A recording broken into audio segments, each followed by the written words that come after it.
नमस्कार, easy life with श्वेतामध्ये तुमचं पुन्हा एकदा स्वागत। आज आपण पाहणार आहोत तुमच्या डोक्यामध्ये जर कोंडा झाला असेल तर तो कसा घालवायचा। तर कोंडा ही केसांची सामान्य समस्या आहे।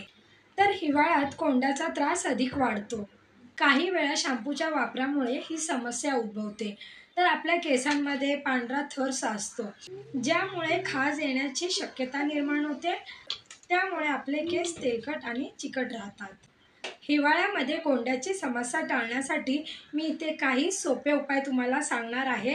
त्यासाठी हा व्हिडिओ शेवटपर्यंत नक्की बघा। सर्वात पहिला आहे कडुलिंबाची पाने। कडुलिंबाच्या पानांमध्ये नैसर्गिक बुरशीनाशक आणि जंतुनाशक असे नैसर्गिक गुणधर्म असतात। ते बारीक करून दह्यात मिसळून केसांना लावा। त्याने काय होईल तर आपल्या केसांची समस्या बऱ्याच प्रमाणात दूर होईल। त्याशिवाय कडुलिंबाच्या तेलाने डोक्यात मसाज करा, हेही खूप फायदेशीर मानलं जातं। आता दुसरं आहे खोबरे तेल। खोबरे तेलामध्ये लॉरिक ॲसिड आढळतं।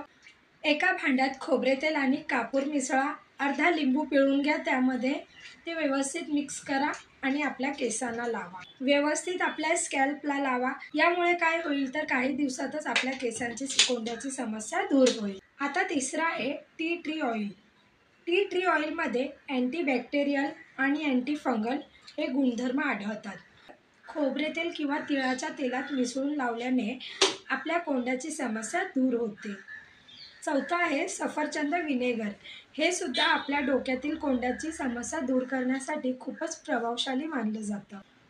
आता तुम्ही इथे एक स्प्रे बॉटल घ्या, त्यामध्ये 1 कप पाणी आणि अर्धा कप सफरचंद विनेगर, सायडर विनेगर घाला। त्यामध्ये व्यवस्थित ते मिक्स करा, त्याला व्यवस्थित शेक करा, मिक्स करा। त्यानंतर आपल्या केसांना स्प्रे करा। तुम्हाला हवं असल्यास ते रात्रभर केसांना तसंच राहू द्या।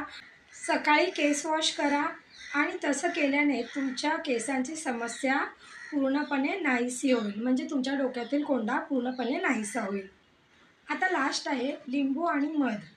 मधात लिंबू मिसळून व्यवस्थित मिक्स करा आणि ते आपल्या केसांवर लावा। आपल्या स्कॅल्पला लावा आणि काही वेळ असंच राहू द्या। नॉर्मल पाण्याने केस वॉश करा।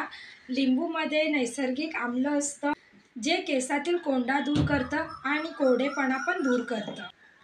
खूपच इझी रेमेडी आहे, होममेड आहे। तुम्ही नक्की ट्राय करा, केसातील कोंडा नक्की दूर होईल।